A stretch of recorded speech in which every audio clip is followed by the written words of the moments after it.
welcome to Kenya Through the Times.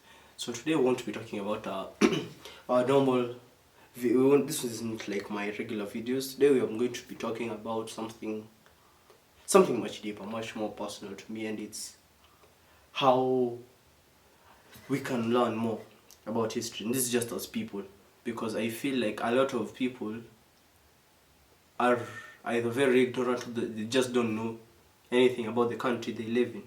They don't know where the country has come from. They can't seem to know where the country is going. They're just floating with a vibe, kind of. And I think I personally feel like it would be better to just sometimes. Okay, I understand that sometimes they say ignorance is bliss, but it's just better to have some information.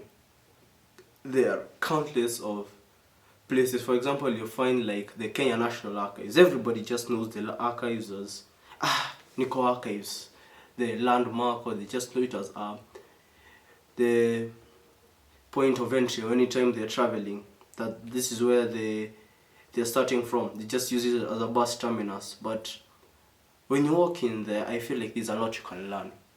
There's a lot you can just go there and then you pick something and then you're like, oh no, actually I didn't know about this, but now you do. And with that information, I feel like it just makes it easier for you running to fulfill your responsibilities as a citizen. Because if you know where you're coming from, you'll know where you're going. Another place you find something like getting into archives with it's only like 50 shillings. And again, a lot of people wouldn't know because they've never thought of going in. A lot of people don't even know what archives mean. They don't know what goes on in there. They just see the outside of the building. Yet when you go inside, there's a lot of rich history and information that no one seems to be willing to access.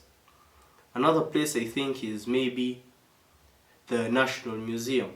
You find that a lot of people just use it as a hangout spot. People will just go there for a vibe or an aesthetic, but they don't seem to retain whatever it is they are learning from there. And I personally don't feel like that's not what it was intended for. I mean, it's okay to go there and have fun, but I don't think that's when they were creating the museum, I don't think that's the idea they had in mind. They want to carry that information forward to future generations so that they can be able to see. We can learn from their successes, we can learn from their failures. You go and look at another place like the Judiciary Museum. Entry is free. Every other place I've mentioned, the archives and the National Museum, have an entry free. And about the Judiciary Museum, entry is free. You don't even need to make an appointment or something. You just walk in, state your business, you're given a visitor's pass and you can walk in. You can go there and when you when you walk in, you find that there's a lot of information about the legal history of the country. A lot of information that can be very helpful to us. For example, like a lot of people you may know a place like Dennis Pritt Road. I didn't know who Dennis Pritt was. Then I go in there and I find that Dennis Pritt was the lawyer who represented Kapenguria 6 during the trial. There, now I've learned something new. Or I just find some information that is going to help me carry forward. Because right now, times are tough, political tensions are high. Maybe if we can all just strive to arm ourselves with information. Because as a population, information is the most important thing we can have. And if we strive to arm ourselves with that, I feel like we'd be able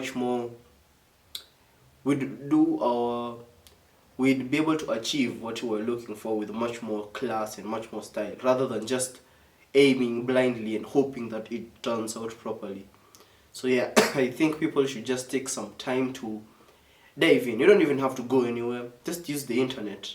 There's this joke that goes around that Kenya unaweza kosa kula lakini usikose MBs, which is good, but use some of those MBs to pick up go to our website, just strive to learn more about the country you're living in, the people that inhabit it, its history. And maybe when you pick up that information, it will be much easier for you to progress. You'll be able to look at the future more accurately.